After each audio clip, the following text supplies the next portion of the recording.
오늘은 사무엘 하 말씀을 잠깐 함께 보도록 하겠습니다. 사무엘 하 7장입니다.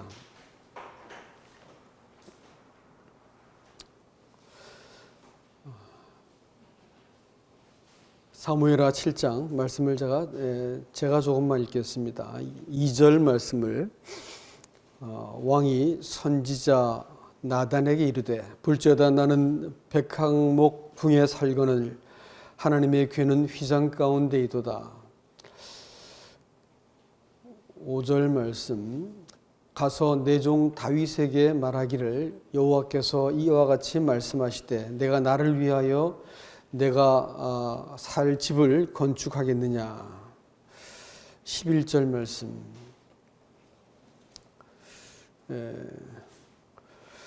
전에 내가 사사에게 명령하여 내 백성 이스라엘을 다스리던 때와 같지 아니하게 하고 너를 모든 원수에서 벗어나 편히 쉬게 하리라. 여호와가 또 내게 이르노니 여호와가 너를 위하여 집을 짓고 내 수완이 차서 내 조상들과 함께 누울 때에 내가 내 몸에서 날 내 씨를 내 뒤에 세워 그의 나라를 견고하게 하리라. 그는 내 이름을 위하여 집을 건축할 것이요 나는 그의 나라 왕위를 영원히 견고하게 하리라. 나는 그에게 아버지가 되고 그는 내게 아들이 되리라. 그가 만일 죄를 범하면 내가 사람의 매와 인생의 채찍으로 징계하려니와 내가 내 앞에서 물러나게 한 사울에게서 내 은총을 빼앗은 것처럼 그에게는 빼앗지 아니하리라.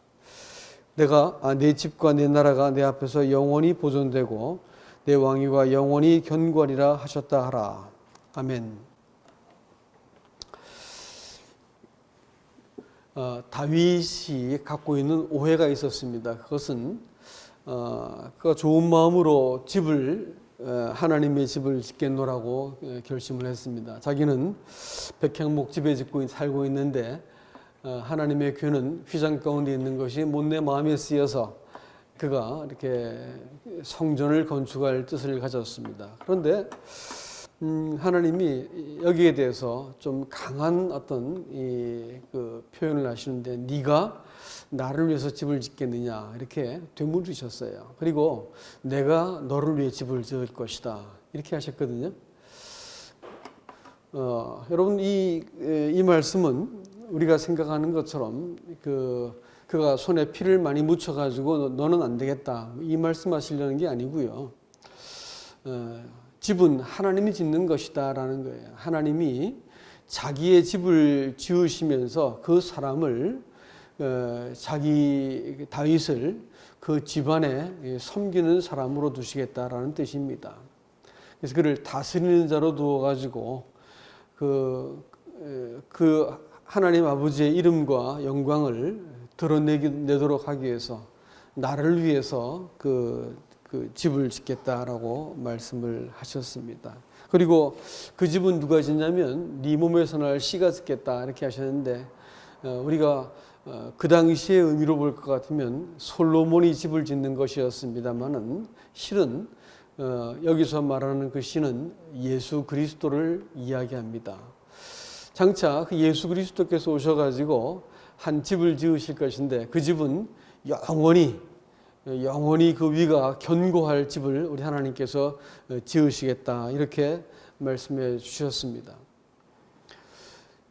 여러분 하나님이 자기의 집을 짓는 그것을 우리는 교회라고 부릅니다. 성경에서는 내가 이 반석 위에 내 교회를 세우리니라고 말씀하셨고 또 히브리서 3장 보실 것 같으면 제가 잠깐 읽어드릴까요? 히브리서 3장 6절 말씀을 잠시 읽겠습니다.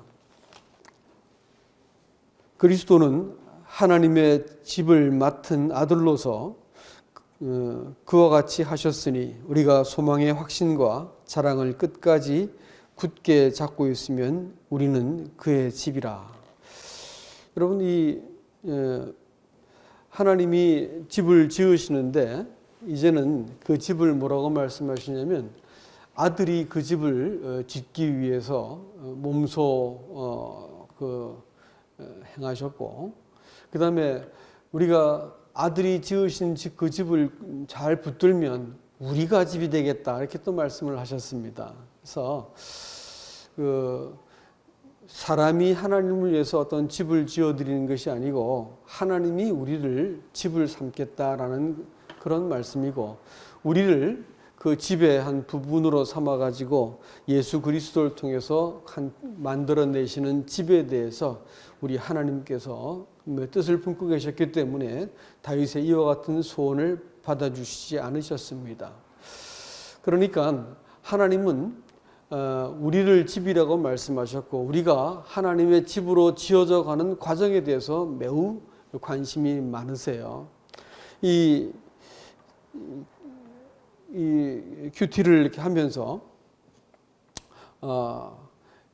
여러분 이거 맥체인 갖고 공부를 같이 하고 계시죠? 큐티 하는데 마음속에 이렇게 딱 드는 그것이 고린도전서 15장 말씀을 이렇게 읽어 나가는데, 주님이 제 마음속에 탁 하고 주셨던 아주 강렬한 그것이 뭐였냐면, 요 근자에 제가 사실은 좀 요즘 뭐 코로나 블루 뭐 이러던데 요 마음속에 뭔가 이렇게 무기력함이 딱 찾아오더라고요. 이게 뭐냐면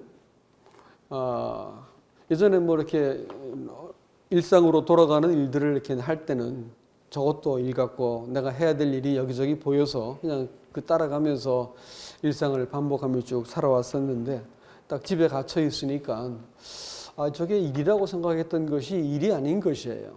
저게 목표라고 봤던 것이 목표가 아니더라고요. 그러니까 그만 눈앞에 목표가 싹 사라지고 나니까 설명할 수 없는 이 무력함이 제게 찾아왔습니다. 그런데 굉장히 우울해지고 그런 마음이 들었어요. 이제 뭐 고린도전서 15장을 읽는데 이 말씀이 제 마음속에 아주 명확하게 와서 닿은 것이 이런 것이었습니다. 다 같이 한번 고린도전서 15장을 보시겠습니다. 15장 10절입니다. 고린도전서 15장 10절. 그러나 내가 나 된 것은 하나님의 은혜로 된 것이니 내게 주신 그의 은혜가 헛되지 아니하여 내가 모든 사도보다 더 많이 수고하였으나 내가 한 것이 아니요 오직 나와 함께 하신 하나님의 은혜로라. 그러므로 나나 그들이나 이같이 전파하며 너희도 이같이 믿었느니라. 이 본문의 말씀이 제게 이렇게 처음에 와서 닿은 그것이 나의 나 된 것이 하나님의 은혜다라는 말을 이렇게 보는데 제 마음속에 와서 닿았던 부분이 그거와 같았습니다. 그것은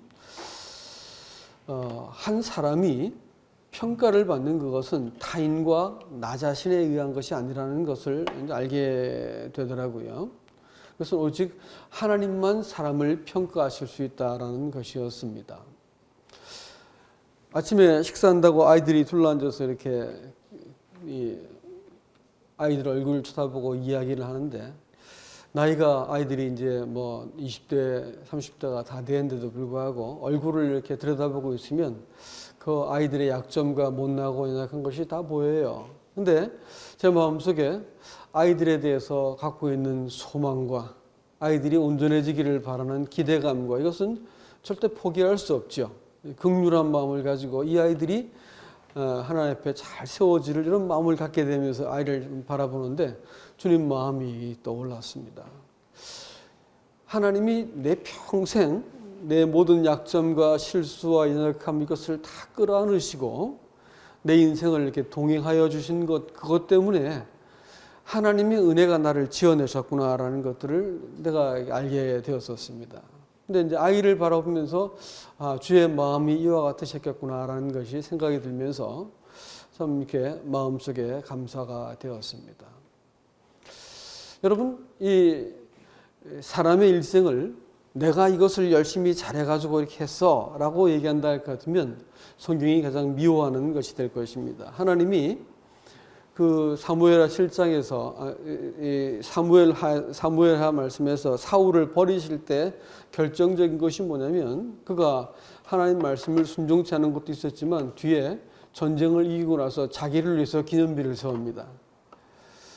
그러니까 인생을 제 것으로 인생을 살아왔던 것이죠. 자기를 칭찬하고 자기를 위해서 기념비를 세웠어요. 하나님께서 그를 버렸습니다. 우리가 하나님의 집이다 이렇게 말할 때 내가 더듬어지고 내가 이렇게 감각되어지는 이만치 나 자신을 갖고 내가 살고 있다 생각하면 그것은 하나님의 집이 아니고요. 이 세상 사람들도 자기를 성취하고 또 자기의 뜻을 이렇게 이루고 자기가 원하는 어떤 일들을 해가지고 인정을 받으면 인생을 잘 살았다 이렇게 말을 하지 않습니까? 그렇죠? 그런데 성경이 말하는 바는 바로 그게 아니라는 거예요. 그게 아니고 우리는 하나님의 집의 일부로서 하나님의 나라와 그 집의 일부로서 내가 발견되어지고 그 나라를 위해서 사는 것이에요. 그러니까 내 집을 짓느냐 하나님의 집을 짓느냐에 따라 가지고 인생이 천지 차이로 달라지는 것입니다. 제가 참 존경했던 분이 계신데 근데 얼마 전에 그분을 만나서 말씀을 이렇게 나누는데 은퇴를 하셨습니다. 근데 존경받을 만한 분이세요. 근데도 불구하고 아주 소신 있게 사시고 뭐 존경받을 만한 분인데 은퇴하시고 이제 이 손을 놓고 있으니까 자신이 이렇게 막 망가지는 말씀들을 이렇게 가감없이 하세요. 근데 적지 않게 충격이 이렇게 왔습니다. 저한테는. 이제 제가 이 말씀을 이렇게 보아둔 바가 있었기 때문에 만일 하나님이 내가 한 일을 가지고 내가 지금 하고 있는 일을 가지고 내가 이룬 업적을 가지고 내가 성취한 어떤 그 위치와 그 자리를 가지고 나를 평가하신다면 그 일을 손에 놓은 그 순간 얼마나 초라하겠습니까? 사람의 인생이 늙어간다고 하는 것은 굉장히 어려운 얘기예요. 60이 넘고 나니까 열람되지만 늙는다는 것이 이런 거구나라는 것이 마음속에 정말 씁쓸하게 다가왔습니다. 50대 때 잘 몰랐어. 60대가 되니까 비로소 이렇게 늙어가겠구나가 이제 눈에 딱 선이 보이기 시작합니다. 의욕과 힘이 없어지고, 예? 이 더 이제 그 나이가 먹을 것 같으면 그야말로 기력이 떨어질 것이고, 내게 있는 소유들도 나눠줘야 될 것이고 또 내 힘도 없어질 것이기 때문에 사람들이 나를 이렇게 주목해 보지 않을 것이고 내가 해야 될 일도 없어질 것이고 이렇게 되어질 때 굉장히 슬프고 초라해지고 고독해지고 무기력하겠구나라는 것이 또 몸도 아프니까 여기저기 아프니까 짜증이 날 것이고 이게 이제 아주 눈에 선연히 보였습니다. 그런데 말이죠. 만일 내가 하고 있는 일과 또 내가 이룬 업적과 역할을 가지고 만일 내가 인정을 받고 하나님께 그것을 내 집이라고 볼 것 같으면 나는 틀림없이 허물어진 집일 것입니다. 더 이상 나도 별로 가치가 없어지고 다른 사람이 보기도 그럴 것인데 하나님은 그게 아니고 나를 집이라고 말씀하셨다는 것이지요. 네가 내 집이다 이렇게 말씀해 주고 나니까 하나님이 내가 이런 업적을 갖고 말씀하는 게 아니고 나 자신을 갖고 말한다는 것을 알게 되어지니까 마음속에 딱 소망이 생겼습니다. 내가 무슨 일을 하든지 또 내가 어떤 역할을 하든지 상관없이 나한테 주어진 관계, 나한테 준 역할, 일, 이 모든 것은 엑스트라고 결국은 나를 지어내셔서 하나님에게 거룩한 집을 짓는 그 도구로 나를 쓰시려고 그러는 거구나. 나를 가장 정결한 하나님의 집의 재료로 만들어내시기 위해서 바로 나를 빚어내기 위해서 이런 일과 관계와 이 과정들을 겪게 하셨다라는 것이 마음속에 딱 찾아오니까 큰 이렇게 이 안심이 되어지고 기쁨이 찾아왔습니다. 마음이 근심스러웠었는데 그게 사라지면서 하나님 앞에 심령이 청명해져 버렸어요. 여러분, 우리는 옛사람이라고 말하는 집이 있어요. 그래서 내가 성취하고 내가 인정받아야 되고 내가 어떤 그 위상을 가져가야 되는 어떤 그런 자기 성취를 위한 이 독립적인 자아가 나를 이렇게 이루어가려고 막 애를 쓰는 옛사람이라는 것이 있습니다. 근데 그 집 지어내기 위해서 심지어는 그리스도 안에 들어왔다고 해놓고 나서도 이 아직까지 분별력이 떨어질 것 같으면 그거 잘 몰라가지고 이 옛사람을 그리스도를 빙자해서 하나님의 나라를 빙자해가지고 막 일을 하고 무엇인가를 이렇게 내가 성취해야만 만족감을 느끼고 그 일을 어느 순간 딱 하지 못하게 될 때 그냥 이렇게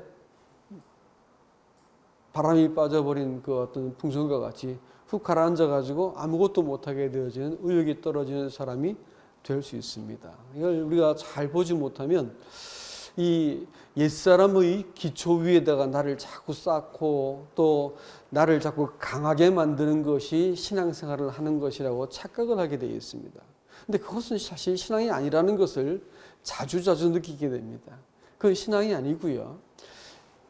이 터를 잘 잡아야 되는데 그 터는 이 옛사람이 아니고 새사람이라고는 터입니다. 하나님 앞에 있는 나지요.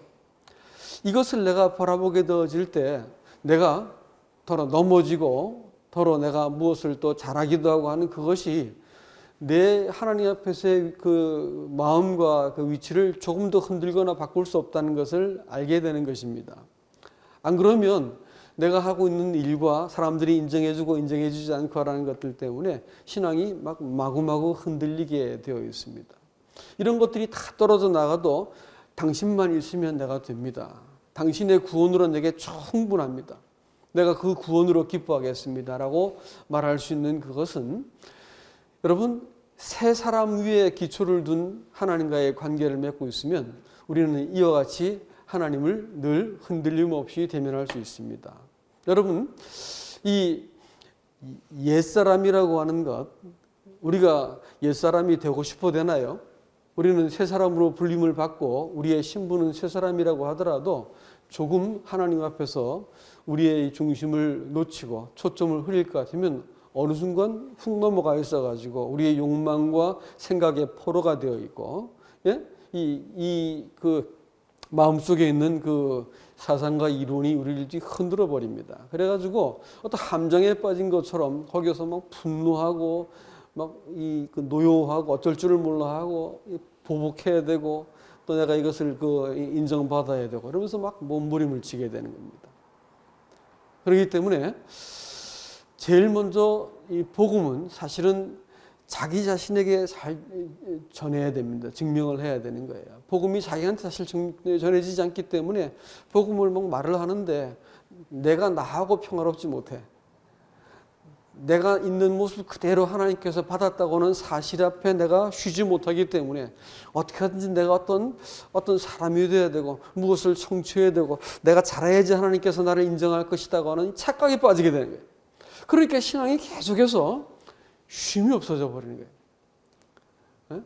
나를 자꾸 변명해야 되고 과장해야 되고 자랑해야 되고 이런 것에 빠지게 돼요. 못하면 그냥 의기소침해지고 무력해지는 것이죠.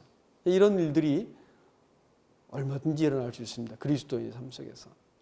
그렇기 때문에 나의 나 된 것은 하나님의 은혜다라고 이렇게 말을 할 때 내 인생 모든 것을 다 되돌아보니까 일생을 되돌아보니까 나를 지탱하고 심지어는 내 연약함까지 가지고도 내 인생을 이렇게 빚어가지고 온전히 있게 하신 그것이 주님구나라는 것을 알게 되어질 때 마음속에서 내 인생을 딱 붙들고 지금 지탱하고 인도하고 있는 분이 하나님이고 그분의 은혜였다라는 것을 알 때 자기 인생이 내 스스로 되었다는 교만한 생각으로부터 벗어날 수 있게 되어지고 자기 인생을 가지고 내가 또 무엇을 성취하려고 분순없게 내가 나서고 하는 일들을 하지 않을 수 있는 것입니다.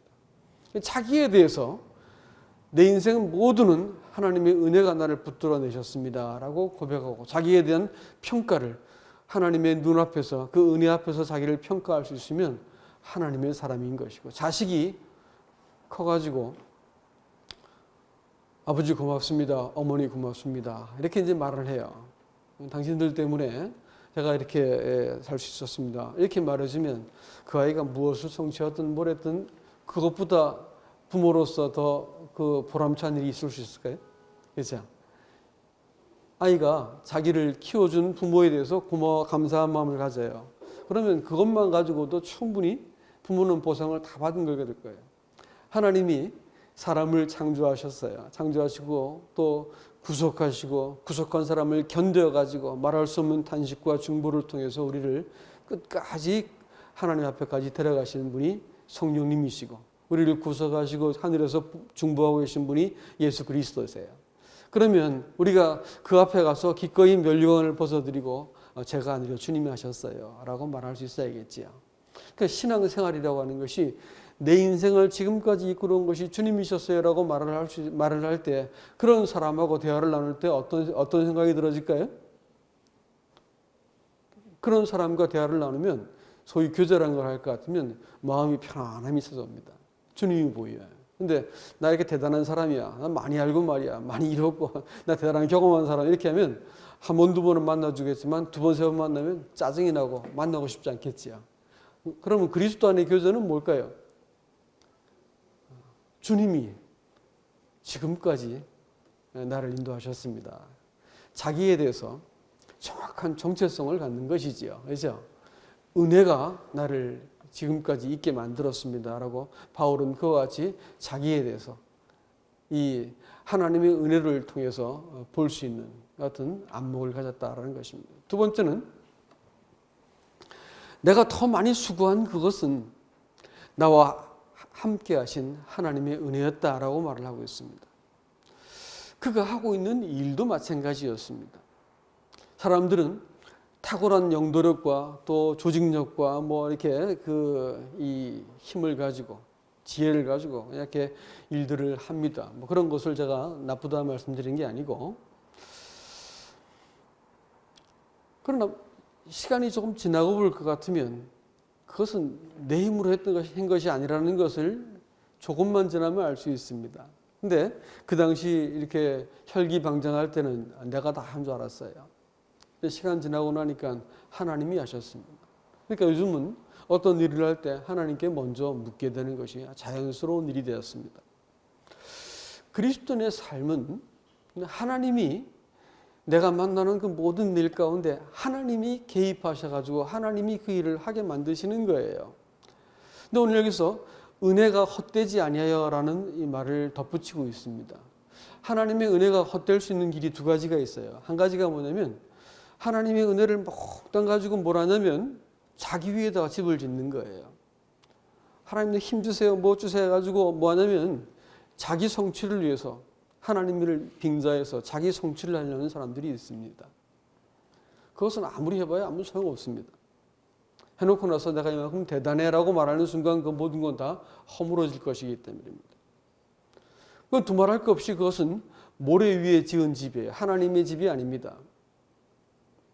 근데 그 허물어짐이 아주 형편없이 허물어지는 것을 우리가 볼 수 있을 겁니다. 우리 인생의 말년이 되어가지고 내가 이만큼 했고 나 이만큼 잘할 수 있는 사람이었어 라고 생각하면서 인생을 살다가 나이 들어서 아무것도 할 수 없게 될 때 우리 인생은 말할 수 없이 초라하고 비참해질 수 있는 것입니다.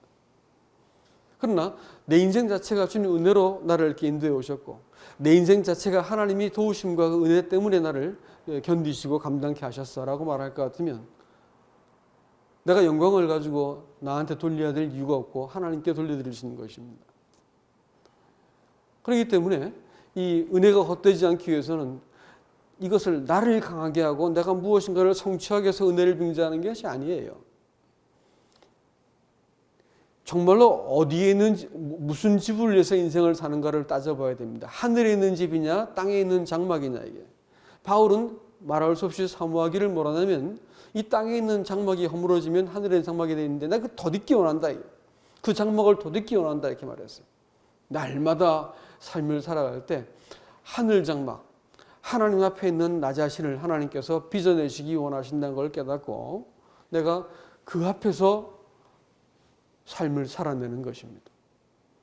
은혜가 헛되게 되는 또 하나의 이유가 있는데 그것은 방종하는 것이지요. 은혜를 내 방종의 빌미로 삼아가지고 내 게으름에 대한 어떤 그 권리로 삼고 죄 짓는 권리로 여겨가지고 이 소위 자유한다 해놓고 그냥 이렇게 구원받았으니까 해가지고 뭐 아무렇게나 살아버리는 걸 가지고 내 은혜를 누린다고 말을 합니다. 그건 은혜를 누리는 게 아니에요. 은혜를 헛되게 만드는 겁니다. 헛된 은혜입니다. 하나님의 은혜는 방향성이 있어요. 하나님의 은혜는 너무 크고 너무 일방적이고 너무 조건 없기 때문에 사람으로 하여금 감당을 할 수 없는 큰 은혜이기 때문에 이 아무리 굳은 사람에도 하나님의 은혜가 아들의 생명을 걸고 나한테 베푸신 자기 자신을 건 하나님의 은혜를 경험하고 나면 한 가지가 뚜렷해지는데, 은혜는 뭐냐면 하나님을 알게 만드는 힘이 있습니다. 도대체 하나님 누구세요? 누구신데 나 같은 사람을 위해서 이렇게 하십니까? 라고 하면서 자기의 중심이 돌아서서 하나님의 얼굴을 향하게 돼요. 당신이 누구신데? 어떻게 나 같은 인간을 이렇게 사랑하세요? 이렇게 하면서 은혜는 딱 한 가지 방향을 가르쳐요. 뭐냐면 사람으로 하여금 하나님에 대해서 관심 있게 만들어요.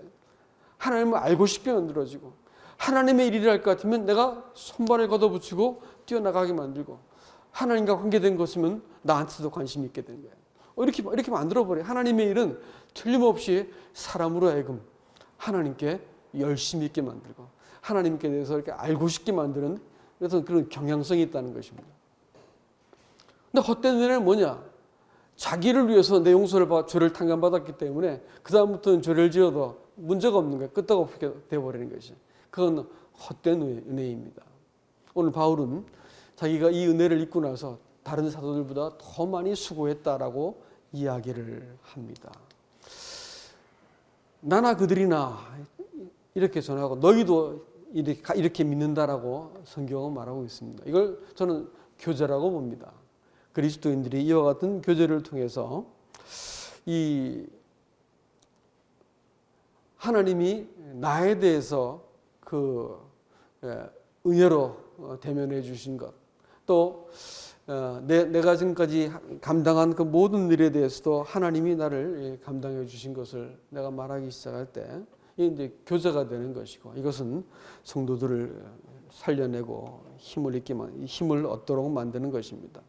우리가 예배를 드리는 이유는 바로 이와 같은 하나님과 나 사이의 관계를 확인하고 회복하기 위해서 예배를 드리는 것입니다. 예배를 드릴 때마다 십자가 앞에서, 또 피 흘린 그리스도 앞에서, 하나님의 변함없는 약속 앞에서 나는 한없이 작은 사람이지만 이 은혜가 나를 일으켜서 하나님을 대면하게 만들고, 하나님의 기뻐하시는 당당한 아들로 내 이 존재를 다시 살려내시고, 내가 또 새롭게 되어서 이 은혜를 힘입어서 하나님의 아들의 이름으로 이 땅을 살아갈 수 있게 만드는 것이 예배입니다.